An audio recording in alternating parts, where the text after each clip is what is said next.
Hi friends, welcome back to my channel. നമുക്ക് ഇന്നൊരു beef bun തയ്യാറാക്കിയാലോ? അപ്പോൾ എൻ്റെ ചാനൽ ആദ്യമായി കാണുന്നവരാണെങ്കിൽ ഒന്ന് സബ്സ്ക്രൈബ് ചെയ്യണേ. 2 കപ്പ് മൈദയിലേക്ക് കുറച്ച് ബട്ടറും കുറച്ച് പാലും, ഒരു 2-3 ടീസ്പൂൺ പാലും, ആവശ്യത്തിന് ഉപ്പും, ഇനി ഇതിലേക്ക് 1 ടീസ്പൂൺ പഞ്ചസാരയും 1.5 ടീസ്പൂൺ ഈസ്റ്റും ഞാൻ ഇട്ട് കൊടുക്കുന്നുണ്ട്. ഇത് നന്നായി ഒന്ന് മിക്സ് ചെയ്യുക.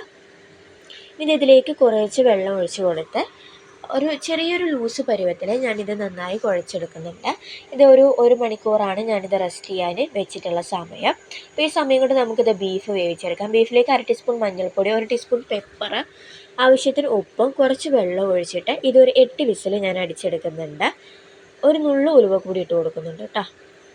അപ്പോൾ ഇതിലേക്ക് ഇനി വേണ്ട മസാല തയ്യാറാക്കാം. ഒരു ഫ്രൈ പാനിൽ എണ്ണ ചൂടായി വരുമ്പോൾ അതിലേക്ക് ഇഞ്ചി, വെളുത്തുള്ളി, പെരുംജീരകം ഇട്ട് മൂപ്പിച്ചതിന് ശേഷം ഇതിലേക്ക് കറിവേപ്പിലയും 1.5 സവോളയും ഞാൻ ഇട്ട് കൊടുക്കുന്നുണ്ട്. ഇതിലേക്ക് ഒരു പകുതി ക്യാപ്സിക്കം കട്ട് ചെയ്തതും കൂടി ഇട്ട് കൊടുക്കാം.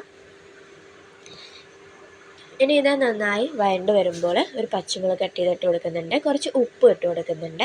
ഞാനിപ്പോൾ ടൊമാറ്റോ പേസ്റ്റാണ് ചേർത്ത് കൊടുക്കുന്നത്. തക്കാളി മിക്സിയിൽ അരച്ചിട്ട് ഒഴിച്ച് കൊടുത്താലും മതി കേട്ടോ. ഇനി ഇതിലേക്ക് 1/2 teaspoon chicken masala, 3/4 teaspoon garam masala ചേർത്ത് കൊടുക്കുന്നുണ്ട്. ഒരു 1/4 ടീസ്പൂൺ മുളക് പൊടി ചേർത്ത് കൊടുക്കുന്നുണ്ട്. ഇനി ഒരു കെച്ചപ്പ് കൂടി ഒഴിച്ച് കോൺഫ്ലോർ, 1 ടീസ്പൂൺ കോൺഫ്ലോർ വെള്ളത്തിൽ 1/2 കപ്പ് വെള്ളത്തിൽ കലക്കി ഒഴിച്ച് കൊടുക്കുന്നുണ്ട്. ഇത് കുറുകി വരുമ്പോൾ ഇതിലേക്ക് വെന്ത് വന്ന ബീഫ് കൂടെ ഞാൻ ഇട്ട് കൊടുക്കുന്നുണ്ട്. ഇനി ഇതിലേക്ക് മൊസറല്ല ചീസും കൂടി ഞാൻ ഇട്ട് കൊടുക്കുന്നുണ്ട്. കുറച്ച് പെപ്പർ പൗഡർ അവസാനം ഒന്ന് ഇട്ട് കൊടുക്കുക. അപ്പോൾ നമ്മുടെ ഫില്ലിങ് റെഡി. ഇനി നമ്മുടെ മാവ് നന്നായി പൊന്തി വന്നിട്ടുണ്ട്. അപ്പോൾ കയ്യിൽ എണ്ണ പുരട്ടിയതിന് ശേഷം ഇതിൽ നിന്ന് ഓരോ ബോൾ എടുത്തിട്ട് ജസ്റ്റ് കൈ കൊണ്ട് തന്നെ അമർത്തി കൊടുത്ത് ഇതിലേക്ക് നമ്മൾ തയ്യാറാക്കി വെച്ചിരിക്കുന്ന ഫില്ലിങ് ചെയ്ത് കൊടുക്കാവുന്നതാണ്. അപ്പോൾ ഞാനിങ്ങനെ ഓരോ ബോൾസ് ആക്കിയിട്ട് എനിക്കൊരു 8 ബോളോളം ഈ ഒരു മാവിൽ നിന്ന് കിട്ടിയിട്ടുണ്ട്. ഇനി ഇതിൻ്റെ മേലെ ഞാനൊരു എഗ്ഗ് വാഷ് ചെയ്ത് കൊടുക്കുന്നുണ്ട്. കുറച്ച് കറുത്ത എള്ളും കൂടെ ഇതിൻ്റെ മേലെ ഞാൻ ഇട്ട് കൊടുക്കുന്നുണ്ട്. ഇത് ഞാൻ ബേക്ക് ചെയ്തെടുക്കുന്നത് 250 ടെമ്പറേച്ചറിൽ ഓവനിലാണ്. ഇനി ഓവൻ ഇല്ലാന്നുണ്ടെങ്കിൽ എണ്ണയിൽ പൊരിച്ചെടുത്താലും മതി കേട്ടോ.